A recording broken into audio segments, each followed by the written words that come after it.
الحمدللہ وحدہ والصلاۃ والسلام علی من لا نبی بعدہ اما بعد۔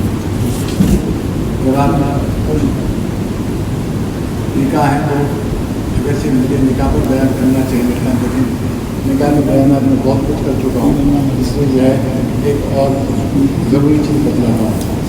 یہ رجب کا مہینہ ہے اور یہ مبارک مہینہ ہے، اشہر حرم میں سے جو حرام مہینے ہیں 4 مہینے، ان میں سے یہ بھی ایک مہینہ ہے۔ تو اس مہینے کے اندر آپ صلی اللہ علیہ وسلم کی تعلیمات کیا ہے اور ہمیں کیا کرنا چاہیے اور کیا نہیں کرنا چاہیے، اس کو سمجھنے کی ضرورت ہے۔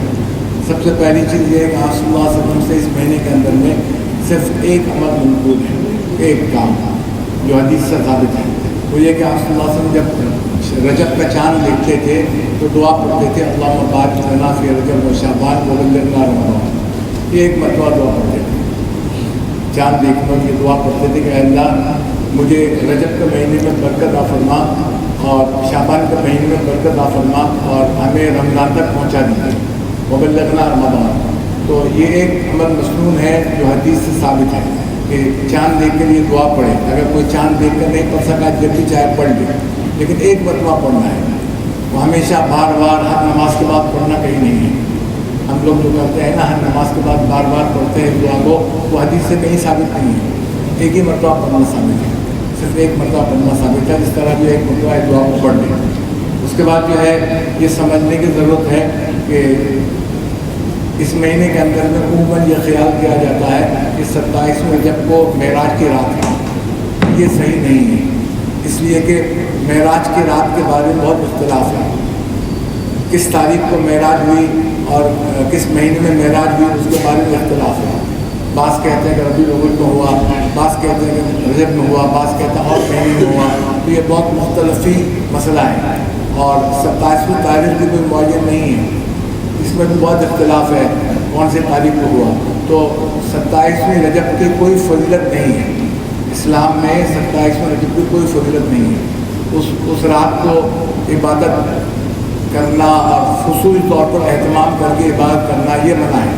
عبادت تو ہر رات آپ کر سکتے ہیں، کوئی رات خالی نہیں ہے جس میں آپ عبادت نہیں کر سکتے، لیکن اس میں اہتمام کرنا اور اس کو اس طریقے سے منانا جس طرح آپ شب برات مناتے ہیں، لیلۃ القدر مناتے ہیں، اس طرح منانا یہ جو ہے غلط ہے، یہ غلط ہے، کیونکہ رسول اکرم صلی اللہ علیہ وسلم کی زندگی میں معراج کی رات جو ہے وہ 19 مرتبہ آئی ہے۔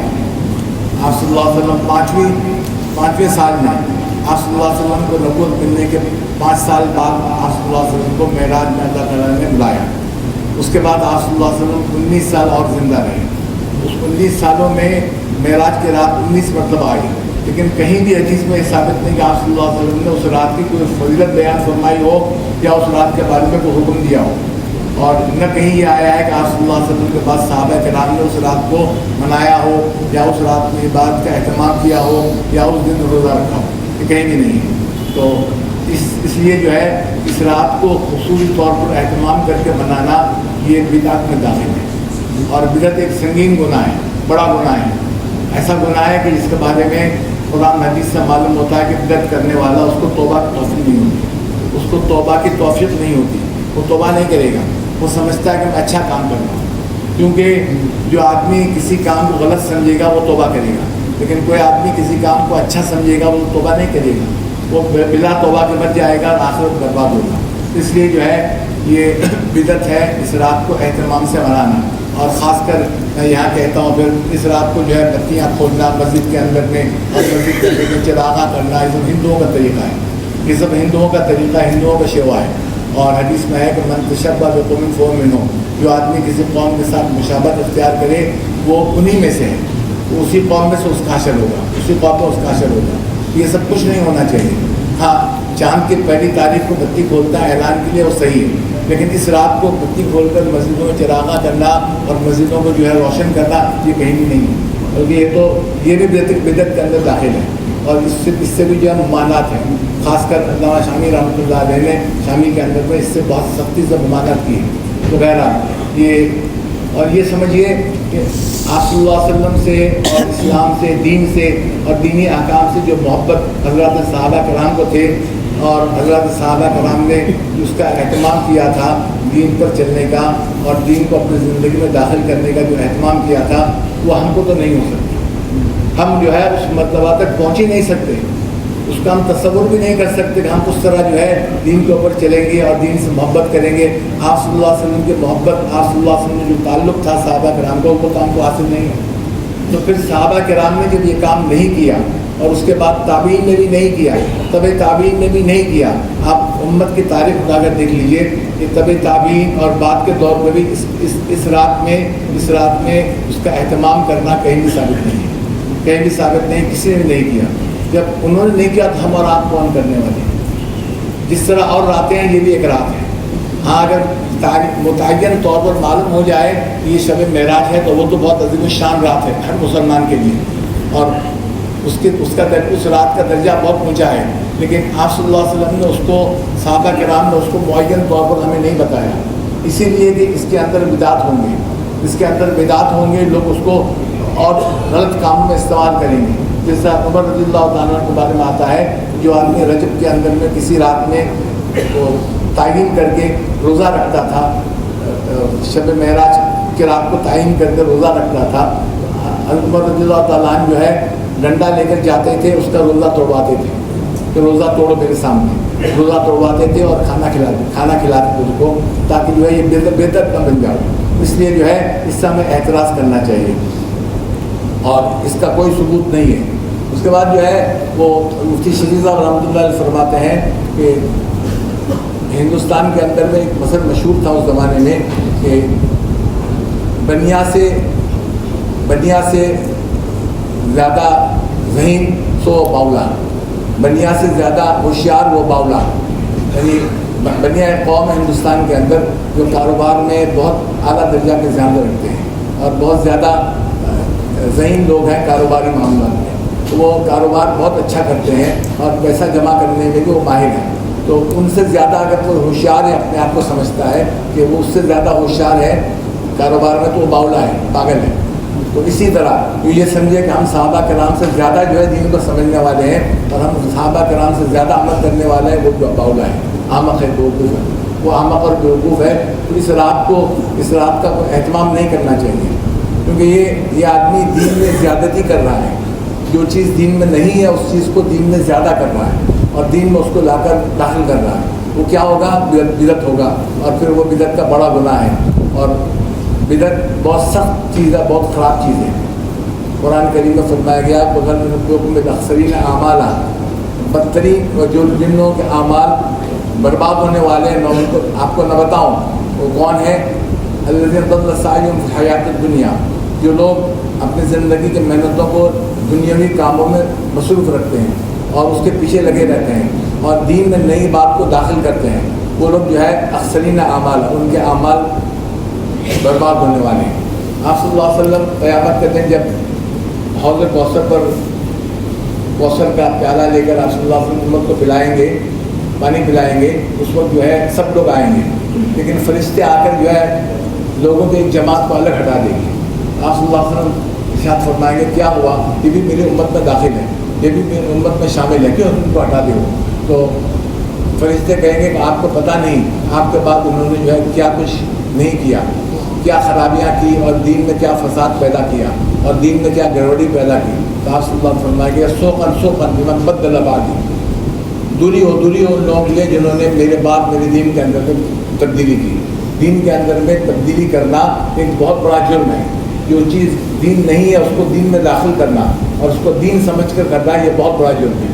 اس لیے جو ہے اس سے حفاظت, اپنے آپ کو بچائیں. اصل میں اس مہینے میں کرنے کا کام کیا ہے؟ اس مہینے میں کرنے کا کام یہ ہے کہ یہ اشہر حرم میں سے ہیں اور اس مہینے سے رمضان کی تیاری شروع ہوتی ہے. رمضان کی تیاری شروع ہوتی ہے, آدمی کو رمضان کی تیاری کا اہتمام کرنا چاہیے. آپ صلی اللہ علیہ وسلم نے دعا فرمایا بلغنا رمضان, اے اللہ ہمیں رمضان تک پہنچا دیجیے. رمضان کے اعمال کے شوق میں اور رمضان کے ثواب کے شوق میں آپ صلی اللہ علیہ وسلم نے دعا فرمایا کہ اللہ ہمیں جو ہے رجب میں موت مت دیجیے, شعبان میں موت مت دیجیے, بلکہ آپ ہمیں رمضان تک پہنچا دیجیے. تو یہ رمضان کا احترام اور رمضان کا شوق تھا. ہمیں بھی اس مہینے سے رمضان کا شوق پیدا کرنا چاہیے اور